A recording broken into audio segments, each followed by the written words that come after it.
Shakedown, Hawaii, first released in May of 2019, is currently available on PC, Nintendo Switch, and PlayStation platforms, retailing for $19.99. Shakedown Hawaii is a top-down 2D game very much in the vein of the early Grand Theft Auto games. But in addition to the main gameplay style, there are also a number of mini-games, all of which harken back to old retro games. You play as the owner of Feeble Multinational, a Hawaii-based company that our protagonist set up decades earlier, and apparently once it became profitable, he simply went on permanent vacation, or maybe early retirement is a better way to put it. But he sees a news story indicating that Feeble Multinational is on the verge of bankruptcy, and this prompts our hero into going back to the office. Once there, we find out that everything that Feeble does is pretty much just out of date. They run retail stores and have VHS rental shops, a cab company, etc. They basically have businesses that the internet has destroyed. But our hero wants to fix all this, and his number two, a mustachioed gentleman named Ron, while being very disapproving and outright dubious of our hero's help, nonetheless provides him with the information to try and turn the company around. And of course, the first actions we take actually make the situation much worse, triggering the option for a buyout of the company. And the only gentleman that seems interested in buying is of course our hero's rival. He's another rich businessman named Featherbottom. So, story-wise, we have a time limit for turning our company around. But in reality, you can take as long as you want. There is no time limit here. In fact, taking your time makes things a lot easier because your company gives you money every day. And that's important, because you can do business with that money. What kind of business? Well, that can best be summed up by this here.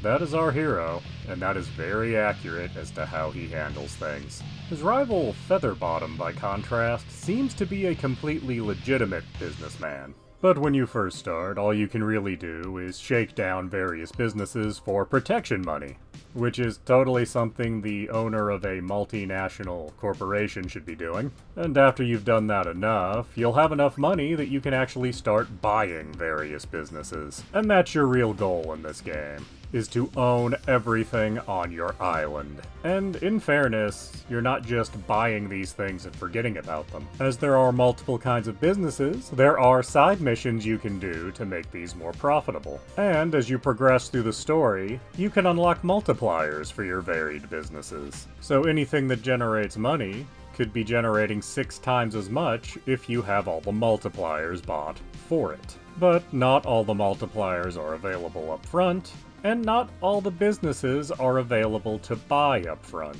Both of those are unlocked by doing story missions. And our story missions are kind of tongue-in-cheek. Our hero goes to one of the businesses that he owns, and figures out some way to either con people or cut corners to make the business more profitable. So it's a fairly cynical view of how business works. And in fairness, there are various moments in the games where these cons and corner cutting do come back to bite you. So you have to do different corner cuttings and different cons to get things back to normal. And it's very strange to watch how the people that work for your company react to how you run things. As I said earlier, your number two, Ron, is completely disgusted by most of your actions. And there's other people that you meet that are equally as disgusted and shocked. But then there's other people that work for you that are 100% on board with conning people and breaking the law and whatnot. And even a few that seem completely oblivious to what it is you're actually doing.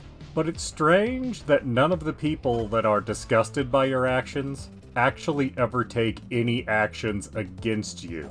They might shake their heads during cutscenes, but at the end of the day, they're going along with everything you're doing. So despite their discomfort with your actions, their hands aren't really any cleaner than yours. It's never actually stated how long these people have been employed at your company, but presumably some of these people were around when you first started this business. And our hero doesn't strike me as the kind of guy that used to be an honest man that just went bad. So why is anyone that works at the company actually shocked or disgusted by his actions? And was all of the business they were doing completely on the up and up when he wasn't around?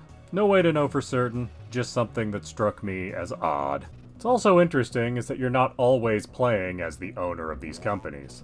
At times, you'll play as his lazy and disappointing son, and other times you play as a consultant to the company. And if the stuff our hero does is generally shady and possibly illegal, the consultant does things that are very overtly illegal. Although everyone here has pretty dirty hands and is guilty of, ending many people. Every mini-game that's on offer here is first played in one of the missions. And if you're not a fan of it, you don't need to play it more than in that one mission. Which is nice that they are optional mini-games. And it's also nice that the game is showing you exactly where to go to play them. The only thing that really needed improving in this game is how you buy the multipliers for your various businesses. It's okay, you go to the map, you choose a business, you buy the multipliers for it. Great. If you go to that business again, you can open up a menu to show you all of the same type of businesses that you own. So if it was an auto shop, it'll show you all the auto shops you own. A mall, all the malls you own, etc. And you can then buy multipliers for all of those types of shops. Great. But at a certain point, when you're on the map, it's hard to find a type of business that you own you haven't already bought the multipliers for. So it becomes harder and harder to get all your businesses to have all the multipliers. And that led me to much personal frustration. So is Shakedown Hawaii worth your time and money? At its price tag of $20, absolutely. There's a great deal of fun to be had here, being kind of a 2D parody of Vice City stories. It's the kind of game that can be very enjoyable to play in short bursts. Pick it up, spend some time terrorizing the city, or do 1 or 2 missions. Spend 10 minutes to buy a bunch of businesses and set them up. And it's also worth noting that this game did receive physical releases on a number of legacy platforms. It may in fact be the last physical release on the PlayStation 3 and Wii, although I found contradictory information on that. I first played this myself on the 3DS, though the footage is from the PC version. And I'd like to reiterate that if you're paying $20 for this game, that's a great deal. But if you're inclined to find the physical versions for the PlayStation 3, Wii, or even PlayStation Vita, they're going to be quite expensive, and I'm not sure the game is realistically worth $100. But if you are a collector, it would certainly be an interesting item to have in your collection. Please do subscribe, comment, like, and tell your friends.